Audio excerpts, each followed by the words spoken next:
So we all expected this. PlayStation has dropped us a bomb. They said they're discontinuing physical game sales, right? At the beginning of January 28th, right?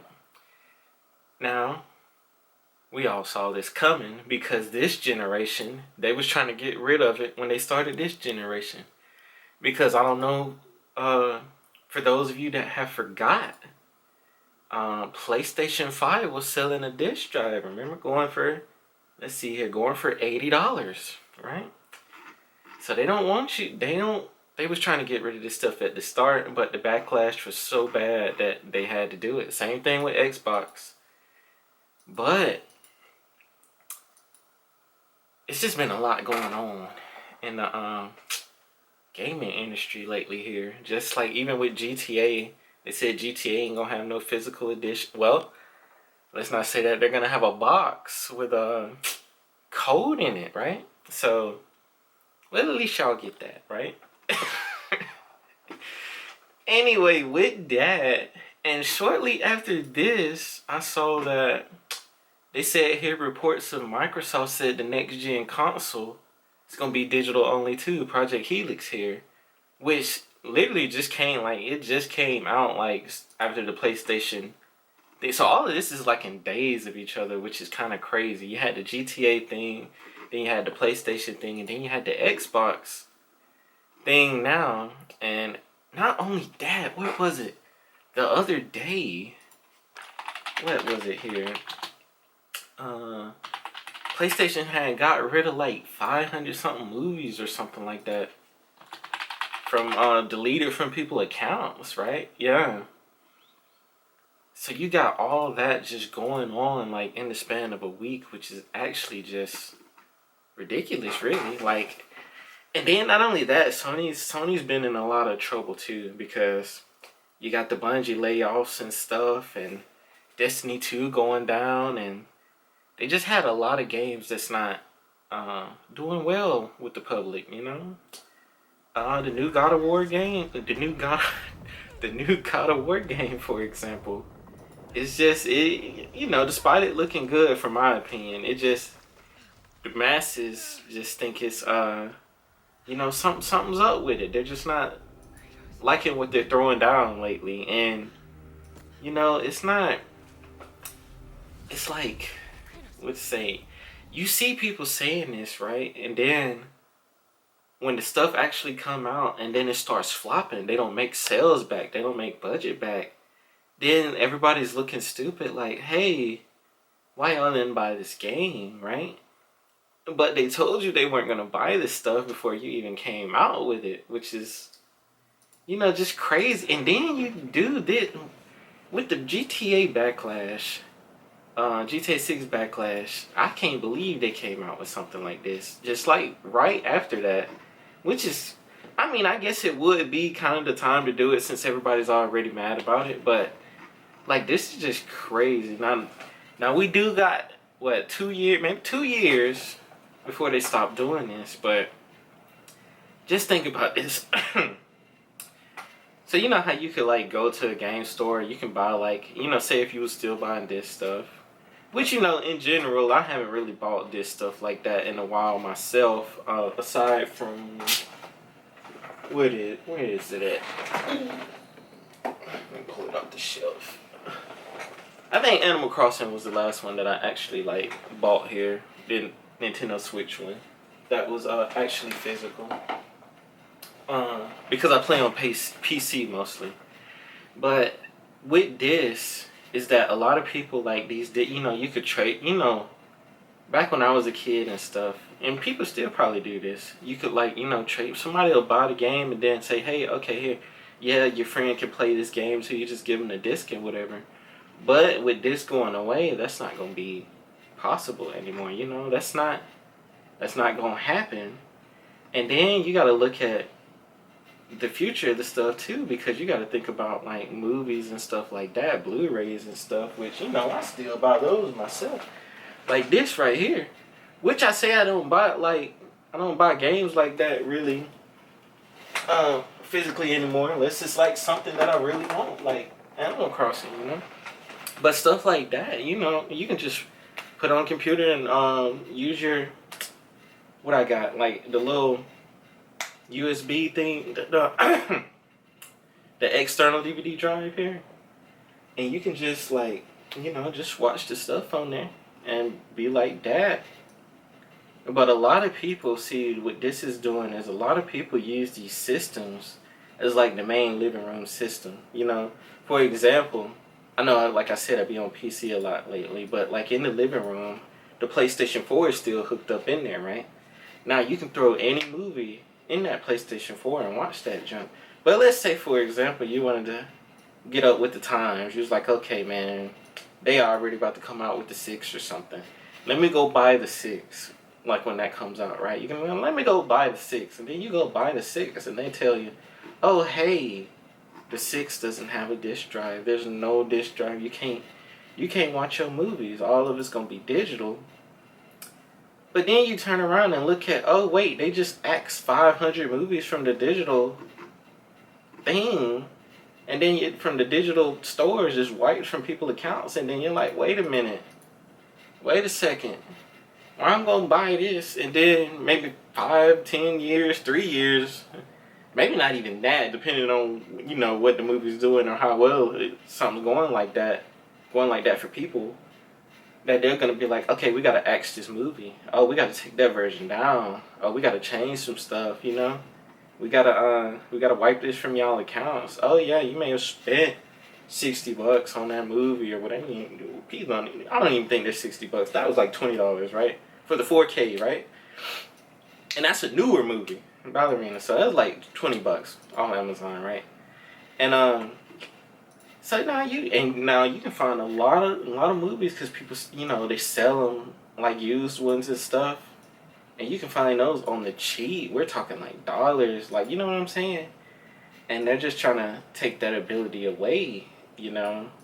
And I guess, you know, people kind of use these systems. It was like that back in the day too, because like people that don't remember, like when I was growing up, like the PlayStation 2 was the big system. That was the main system, right? And I kid you not, my aunt, who wasn't even a gamer, people had the PlayStation 2 in their living rooms using it as a DVD player. Why was they doing that? Because the PlayStation 2 was cheaper than an actual DVD player. So you had people, grandmas, you had, in my case, aunts and uncles, stuff like that, had a PlayStation 2. Didn't have no games for the PlayStation 2, but was using the PlayStation 2 as a DVD player for their TV. And you know, that kind of just took off. That system just became the all-around living room system. You just, you know, you put it in there, and you know, everybody have access to it. Okay, your nieces, nephews, kids, whatever, they come over. If they got games, they bring their games from their house and they can play games while they over at the house with y'all. Or you just have all your DVDs and movies piled up. Same thing, Blu-rays, 4Ks, all that stuff. Which is crazy because they went this route and was like, okay, we're gonna do all this 4K stuff. Put all of these movies on 4K, right? We're gonna ultra 4K, whatever. Oh, you want to watch 4K movies? Get the PlayStation 5. Get the upgraded PlayStation 4 Pro or PlayStation 5 Pro or Xbox, whatever, right?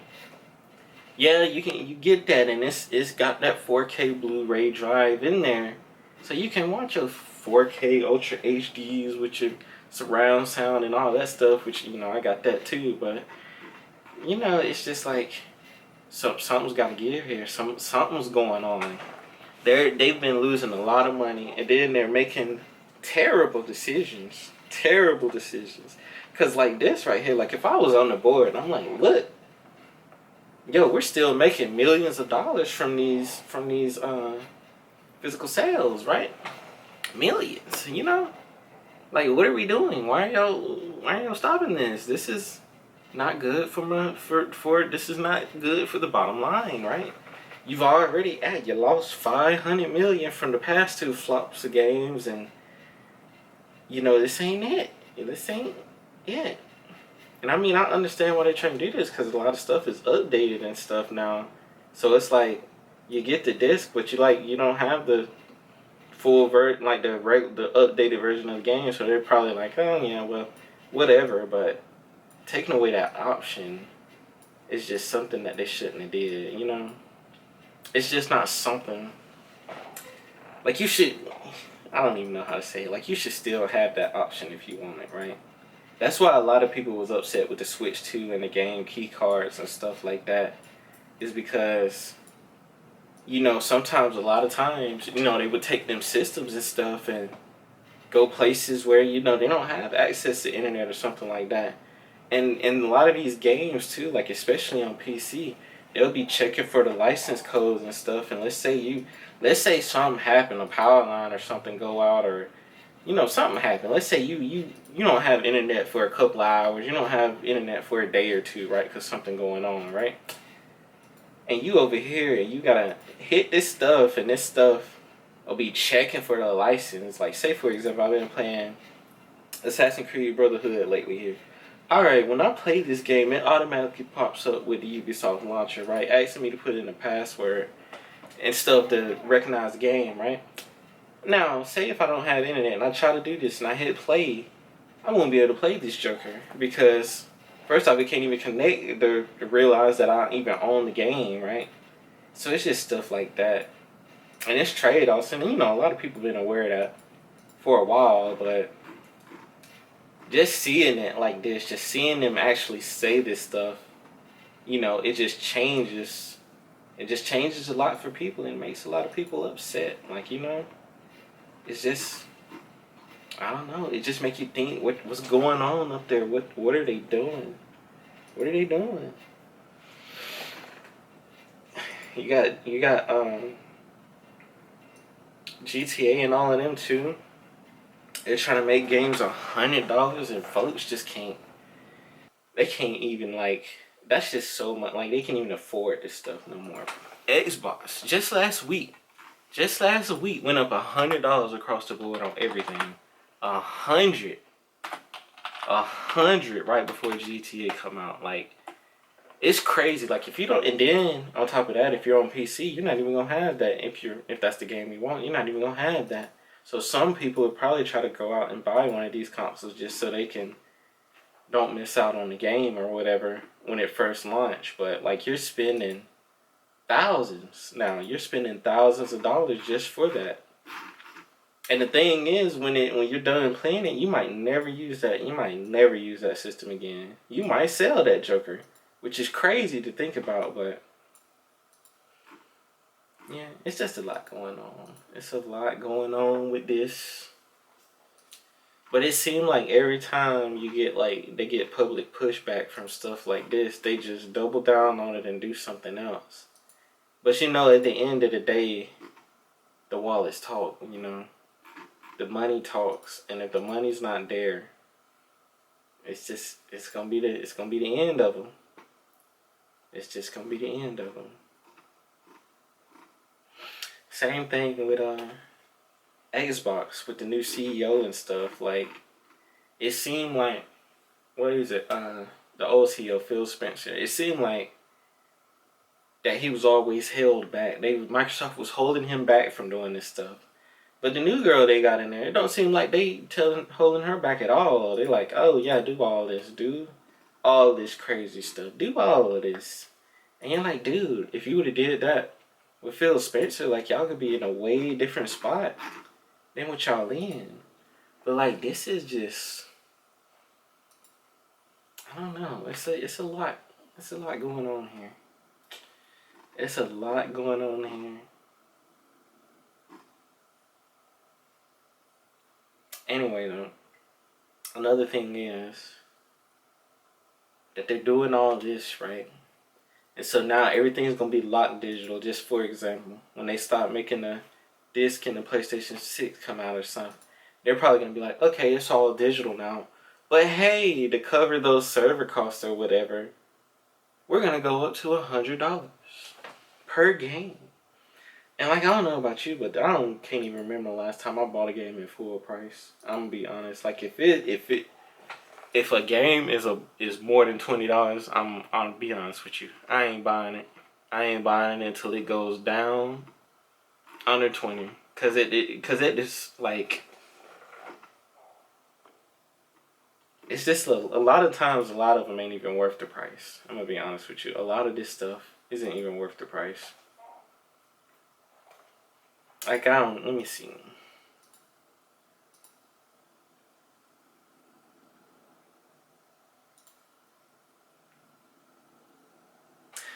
Well, here we go. Here go one crazy example. One crazy example that I just did too.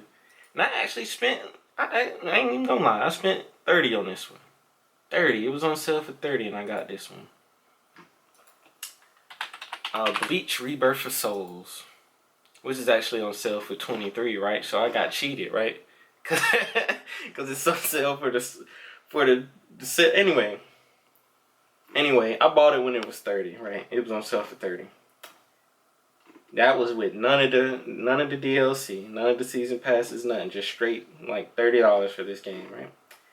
This game was 60. This game was 60 at launch, right? 60. This game is not even worth the 30. It's not even worth 30. The game was so bad. Like, it's one of those examples where it's just so bad, like, it's not even worth the money. It's not. But the thing is, it's gonna be a lot of games like that one. And it hurts because, you know, Bleach was a game where, you know, like, it's a series everybody likes and stuff, but like, you play the game and then you're like, this is the most terrible game I have ever played. Like, it's just not it, you know? And it's a lot of games that's hitting like that for people now. That they spend that type of money, that some people buy the full price or buy that with all the DLC and it just don't hit, you know? I think one of the last ones I bought like that was full price was Ninja Storm Connections, which is another like arena fighter of those type of games. And, you know, it was just a disappointment, you know? And you spend that type of money on it and you're like, most of the time you don't know it's that bad. You already done played it for a couple of hours and boom, oh, well, there goes your refund window, you know? And it's just stuff like that. It's just a lot like that that's just not being hitting with people. So a lot of people being feeling cheated because they're spending this money. The trailers and stuff are saying, hey, this is going to be good. Look at this. You see the gameplay and stuff. And then you get the game yourself and you're like, dude, I've been lied to. Like, this is false advertising. Like, what's going on? Like, Tekken 8 is another example. Tekken 8 came out. That's another one I actually paid for when it came out, right? And it, you know, it was good. It was good, but then they started adding all this stuff after the fact. They started saying, hey, it's just not DCL characters. We're going to add a Tekken shop. Oh, we're going to add a battle pass and something. And you spent 60? What was this game going for? Yeah, it was probably going for 60. 60 or 70, right? And then you're like, okay, oh, the game was straight, 100%. Get all these good reviews. And then after those reviews, they're like, oh, hey, let's add the Tekken shop, Tekken coins, battle passes, all this type of stuff.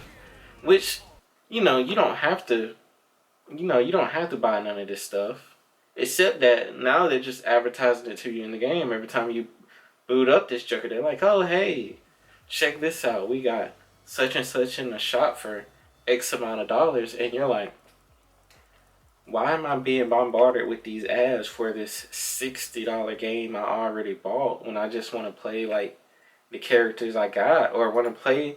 Yeah, I understand you got to do this to make money, keep your servers running and stuff, but at what point do you say you have went too far with this type of stuff? And you know, a lot of this stuff, it just bakes back into the original point of them, and then just doing stuff that, you know, just is bad for the game industry as a whole. So, yeah.